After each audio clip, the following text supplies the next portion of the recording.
The Ocean's Echo. Why I walked away a week before proposing. It's funny how intuition works. It doesn't scream, it whispers. It's a subtle, sickening knot in the pit of your stomach that arrives long before the cold hard evidence ever does. This is the story of how 2.5 years of what I thought was an indestructible life collapsed in less than 7 days, and how my own mind tried to bargain with a lie just to escape the weight of the truth. Phase 1. The masterpiece. We had known each other since kindergarten. Her name was Clara. Our story read like a classic coming-of-age romance, shared childhood memories, deeply aligned values, seamless communication, and a bond so quiet and steady that drama simply didn't exist in our orbit. By the time high school graduation rolled around in late May, our future wasn't just a dream, it was a blueprint. We wanted to marry young, build a family, and grow together. I had already designed the engagement ring. The proposal was set for July on a quiet stretch of coast in Florida. Then came the invitation. Clara's childhood best friend invited her on a 7-day Caribbean cruise as a graduation gift, an all-expenses-paid trip. Clara hesitated, prone to motion sickness, but I pushed her to go. "You'd be crazy to pass this up," I told her, kissing her forehead. "Go enjoy the sun." I had absolute, unwavering trust in her.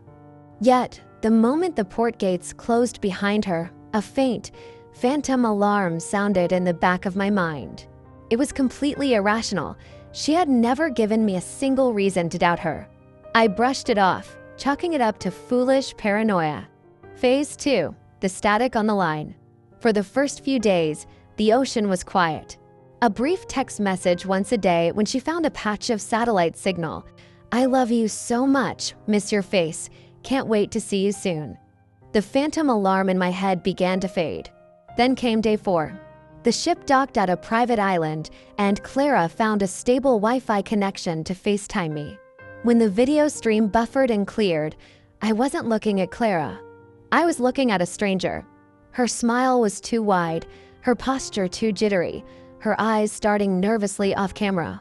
In the background, her friend's family was exchanging muted, knowing glances and cracking inside jokes I couldn't decipher.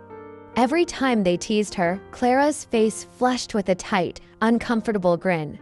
She could tell I felt the shift. I tried to play it cool, but the moment the call ended, my hands were shaking. I spent that afternoon obsessively reading psychological articles on intuition, desperately searching for proof that my gut was lying to me. The internet said intuition in unfamiliar situations is no better than random chance. I clung to that statistic like a lifeline. Phase 3. The stranger returns. When I met her after the cruise, the atmosphere was suffocating. There was no running embrace, no tearful reunion.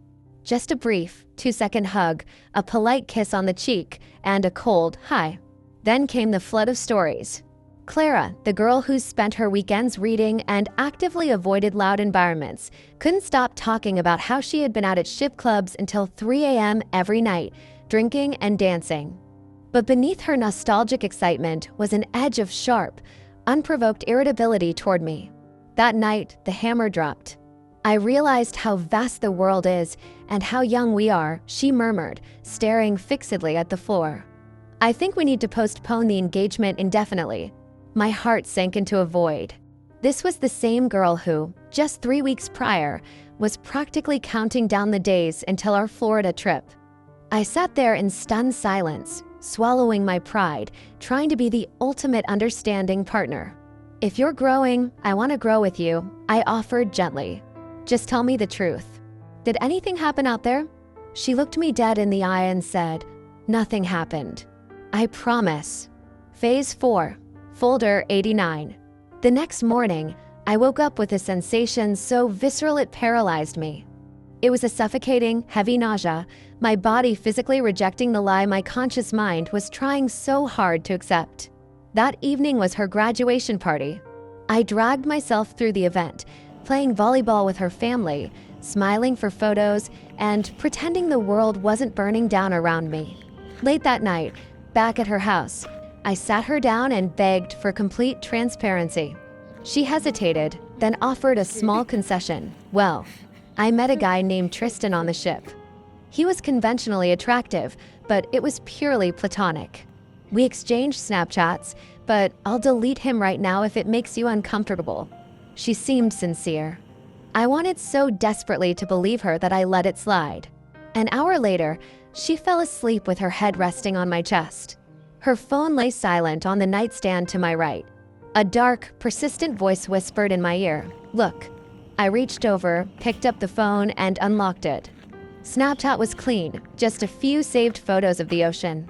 Messages were empty. Then I tapped recently deleted. 89 messages. My chest constricted so violently I couldn't breathe. While she slept peacefully in my arms, I recovered the thread and screen recorded every single line with trembling hands. I miss the late nights in the lounge so much. You need to fly out here in July, I'm serious. You made me feel so free. Flirtatious nicknames, voice notes, and videos she had recorded and sent to him on her drive over to meet me that very evening. Phase 5, the illusion fractures. What followed was a masterclass in human psychology, specifically my own weakness. When I confronted her in a deserted parking lot the next afternoon, she broke down in tears. The apologies flowed, mixed with classic cheater rhetoric. I was scared. It meant nothing. I'll do whatever it takes to rebuild us. And the most pathetic part? I accepted it. Grief is a powerful hallucinogen. The terror of losing 2.5 years of memories blinded me to reality. My brain initiated a desperate bargaining phase. We swept the betrayal under the rug. We went on dinner dates. We even boarded the plane for our long-planned trip to Florida a week later. But you cannot outrun a shattered truth. On the 5th night of our trip, sitting in a hotel room overlooking the ocean, the veil finally lifted. I watched her glance furtively at her phone, hiding the screen, and I realized I wasn't sitting with the girl I grew up with. I was sitting with a stranger who had traded years of genuine devotion for a few nights of cheap validation from a random guy on a cruise ship. I didn't yell. I didn't demand explanations. I quietly packed my bags, booked a solo flight home, and ended it right there. The brutal takeaways. Trust your body when your mind wants to bargain. Intuition isn't magic. It's your brain assembling micro cues long before your heart is ready to accept them. Beware the bargaining stage. Grief will make you rationalize the unthinkable just to avoid the pain of closure. Character is revealed in the dark. It is remarkably easy to be a great partner when life is quiet and predictable. True character is defined by how people handle freedom when they think no one is watching.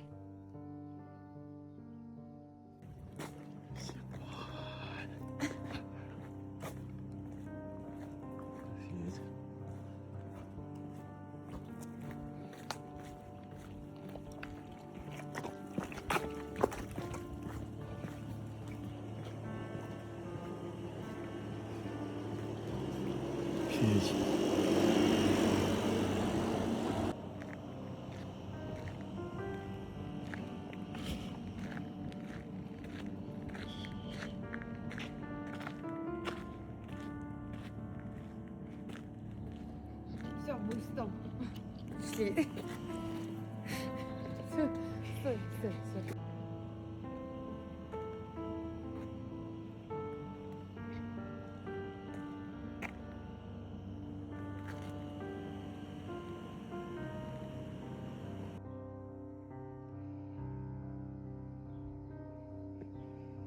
쉬어보고 싶었어.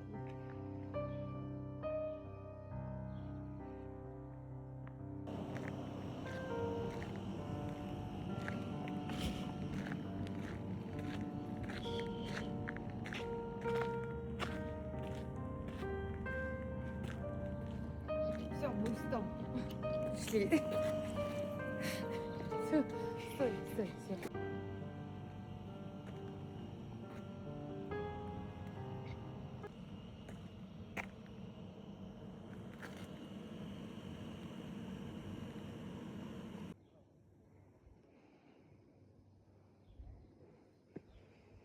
쉬어보고 싶었어.